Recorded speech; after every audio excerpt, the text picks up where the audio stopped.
शहर की ताजा तरीन व खास खबरों के लिए अमरावती मंडल न्यूज चैनल को सब्सक्राइब करें तथा बेल आइकन को जरूर दबाएं।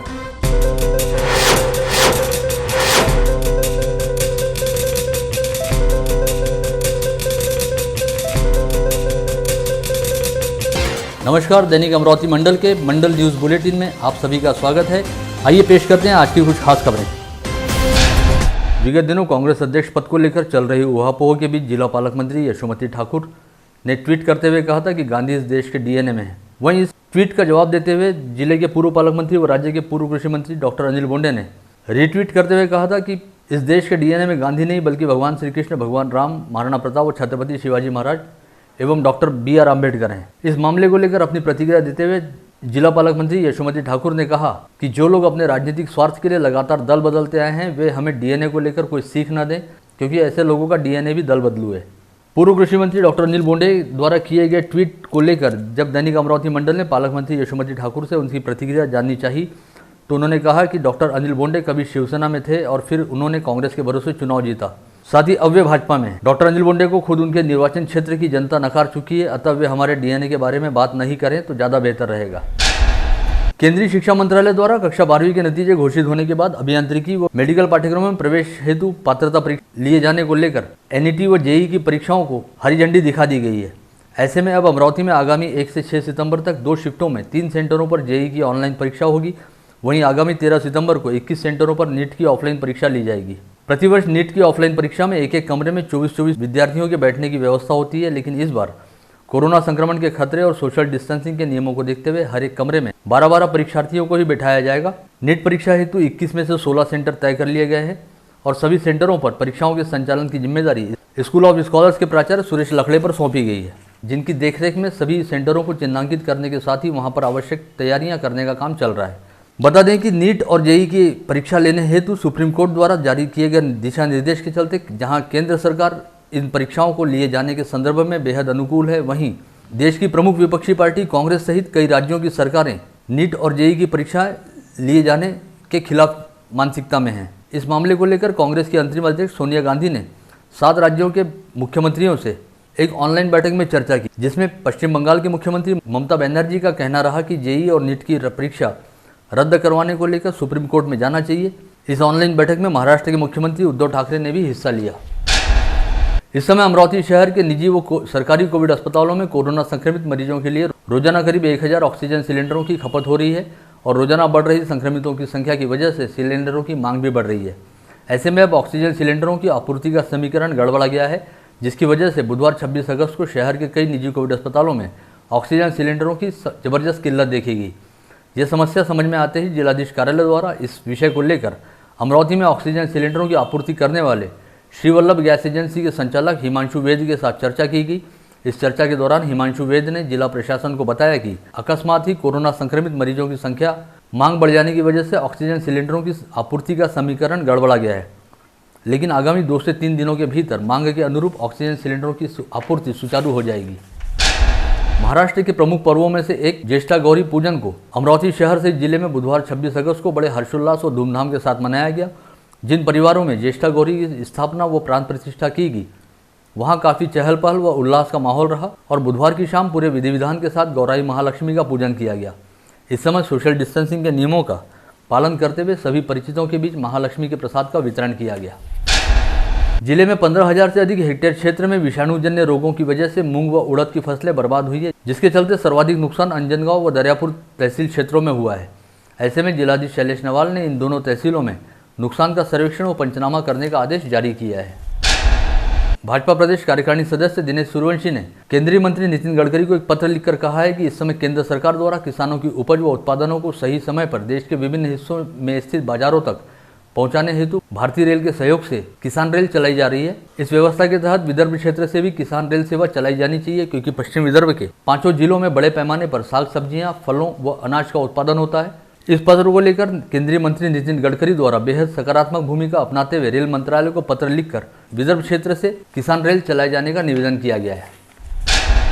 स्थानीय कैंप परिसर स्थित केशव कॉलोनी, गुलमोहर कॉलोनी व विद्या भारती कॉलेज परिसर जैसे रिहायशी इलाकों में विद्युत का दाब लगातार घट बढ़ रहा है, जिसकी वजह से इस परिसर में रहने वाले लोगों के घरों में टीवी, ओवन, फ्रिज व कंप्यूटर जैसे विद्युत उपकरण आए दिन खराब हो रहे हैं। इसमें भी यह उल्लेखनीय है कि इस संदर्भ में लगातार शिकायत दिए जाने के बावजूद महावितरण द्वारा इस समस्या को हल करने के लिए कोई ध्यान नहीं दिया जा रहा। स्थानीय जिलाधीश कार्यालय के सामने स्थित होटल दिल्ली दरबार के संचालक तथा दस्तूरनगर परिसर निवासी युवा सामाजिक कार्यकर्ता अमर तरडेजा का 35 वर्ष की आयु में बुधवार 26 अगस्त को निधन हो गया। अमर तरडेजा विगत कुछ दिनों से एक अस्पताल में भर्ती थे और उनका इलाज चल रहा था।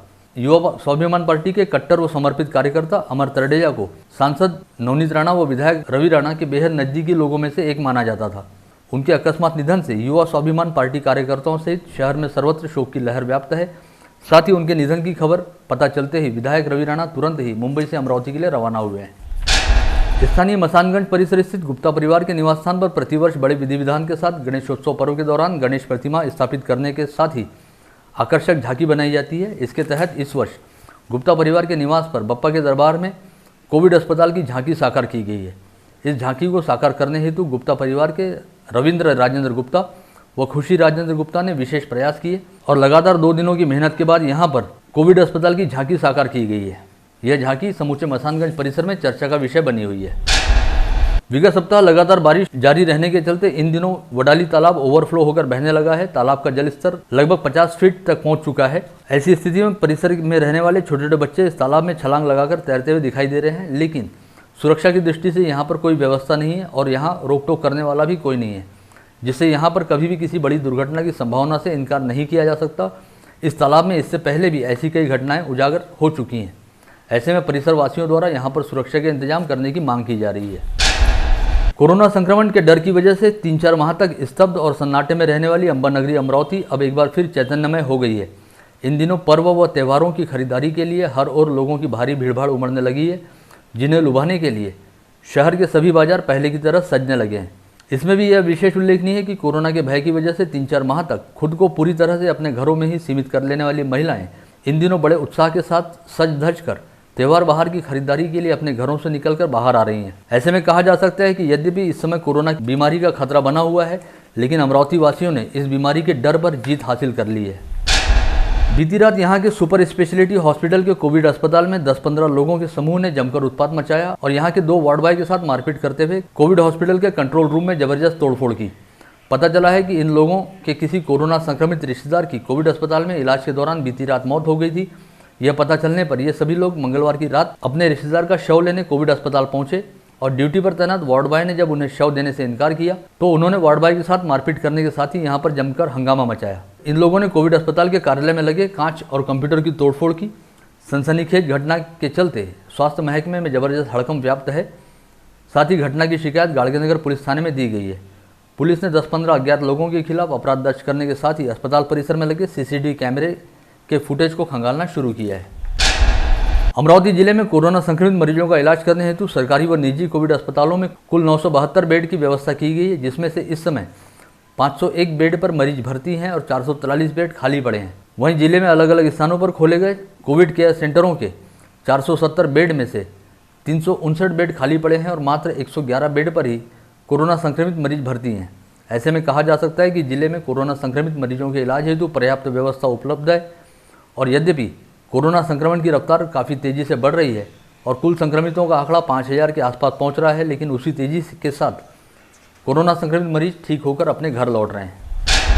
गत रोज ICMR की ओर से अंतिम मान्यता के तौर पर लॉगिन व पासवर्ड मिलने के साथ ही यहां के doctor Panjabrao Deshmukh medical college व अस्पताल में बुधवार 26 अगस्त को कोविड टेस्ट लैब का विधिवत शुभारंभ किया गया। इस समय श्री शिवाजी शिक्षा संस्था के अध्यक्ष हर्षवर्धन देशमुख की प्रमुख उपस्थिति में जिला पालक मंत्री यशोमती ठाकुर के हाथों फीता काटकर इस कोविड टेस्ट लैब का उद्घाटन हुआ। इस अवसर पर PDMC के डीन डॉक्टर पद्माकर सोमवंशी प्रमुख रूप से उपस्थित थे, जिन्होंने COVID test lab in-charge doctor Pramod Bhise व मैनेजर डॉक्टर MM देशमुख के साथ मिलकर पालक मंत्री यशोमती ठाकुर व संस्थाध्यक्ष हर्षवर्धन देशमुख को कोविड लैब में उपलब्ध कराई गई तमाम व्यवस्थाओं के बारे में पूरी जानकारी दी। इस कोविड टेस्ट लैब में रोजाना करीब 200 थ्रोट स्वैब सैंपलों की जांच होगी। इन दिनों असिम्टोमेटिक यानी लक्षण विरहित व सौम्य लक्षण वाले कोरोना संक्रमित मरीजों को कोविड अस्पताल में भर्ती करने की बजाय उनके घर में ही अलग रहने की व्यवस्था उपलब्ध रहने पर होम आइसोलेशन के तहत रहकर इलाज करवाने की अनुमति दी जा रही है। ऐसे मरीजों की स्वास्थ्य निगरानी व उनके साथ सतत संपर्क बनाए रखने हेतु मनपा के नगर सचिव कार्यालय में कॉल सेंटर बनाया गया है, जहां पर जिलाधीश शैलेश नवाल व मनपा आयुक्त प्रशांत रोड़े के निर्देशानुसार कॉल सेंटर के नोडल अधिकारी व मनपा के पशु वैद्यकीय अधिकारी डॉक्टर सचिन बोंद्रे व सहायक नोडल अधिकारी भूषण राठौड़ के नेतृत्व में एक टीम दिन रात काम कर रही है।